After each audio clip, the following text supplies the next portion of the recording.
Opo, Sa medyo puntong ito, marami. makakausap natin sa telepono ang Governor-elect ng Pampanga na si Miss Lilian Nanay Baby Pineda. Magandang umaga po. Good morning. Magandang umaga, Susan, saka sa mga nanonood po. Congratulations po sa inyo, Nanay Baby. Thank you. Thank you, Maris. Thank you. Ano po bang pakiramdam na kayo po ay nanalo muli bilang governor ng Pampanga? Masaya ako, no, at nagpapasalamat ako sa mga Kapampangan dahil binigyan na naman ako ng malaking tiwala, no, para mamuno ng probinsya ng Pampanga. At kagaya nga ng sinasabi ko sa kanila, kailangan lang talaga na mag-cooperate sila para lahat ng mga programa ay maiabot sa kanila. So yung mga naging programa ko, itong term ko na to, talaga siguro na feel nila, na naramdaman nila, kaya siguro binigyan ako ng malaking suporta. Gob, isa sa mga ibabato sa inyo siyempre ngayon political dynasty dahil yung inyong anak vice governor at yung anak niyo naman mayor ng Lubao. Ano po? Susan, kasi yung anak ko kasi, yung mga anak ko, kumbaga, siguro kaya sila binoboto, tinutulungan ng mga taga-Lubao dahil talaga siguro yung serbisyo nagugustuhan. Minsan, Susan, siguro hindi natin masasabi sa dynasty, no? Hindi dynasty. Siguro nandun sa performance at saka yung dedikasyon mo sa pagtatrabaho. Yung anak ko, Vice Governor ngayon, talagang inirekomenda ng mga mayors at saka ng mga ibang barangay officials. Ako sinasabi ko kahit anak ko siya, huwag kang magdepende sa akin, may kanya kang trabaho, magtrabaho ka. Kung hindi ka magtatrabaho, kung susunod na eleksyon at hindi ka nagtrabaho, wala akong magagawa sa'yo. Pero wag mo kung sana ako lang. Kahit naman anak ko siya, Susan, Talaga hindi siya po sinesermonan pwede niyo? na... Oo. Talaga sinesermonan mo yung inyong vice governor. Kasi Susan, ang kailangan ng tao ngayon, yung totoo. Kailangan ng tao ngayon, yung totoong serbisyo. Kasi marunong na ngayon ang taong magboto Kasi maraming kandidato. Sabi nga, mga dekada na mga apelyido. Pero siguro meron na rin silang mga lapses, kaya rin sila hindi sila sinuportahan uli.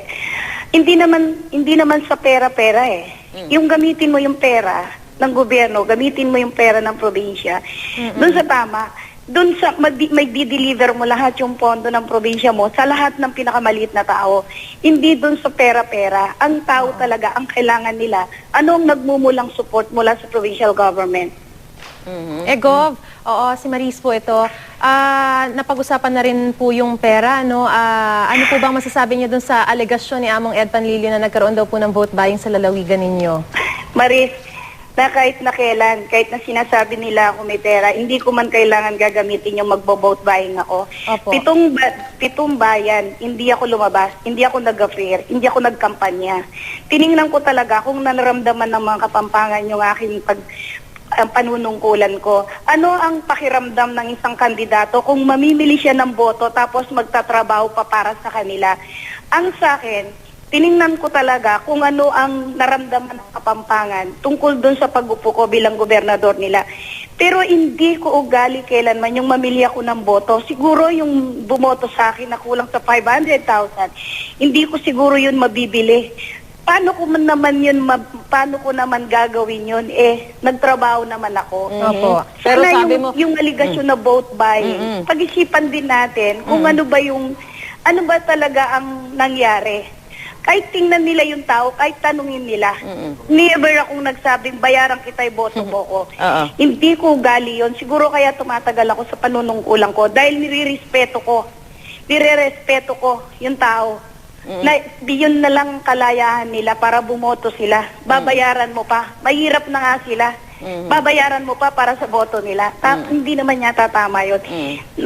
Nanungkulang ka, gusto mong maging pinuno ka ng isang probinsya. Tapos gaganunin mo yung mga kababayan mo. Siguro hindi ka tatagal. Hindi ka tatagal. Anyway, tapos na rin naman ang eleksyon at kayo po na-proklama na bilang parang binigyan kayo ng panibagong termino ng ating panibagong mga mandato kababayan dyan sa Pampanga.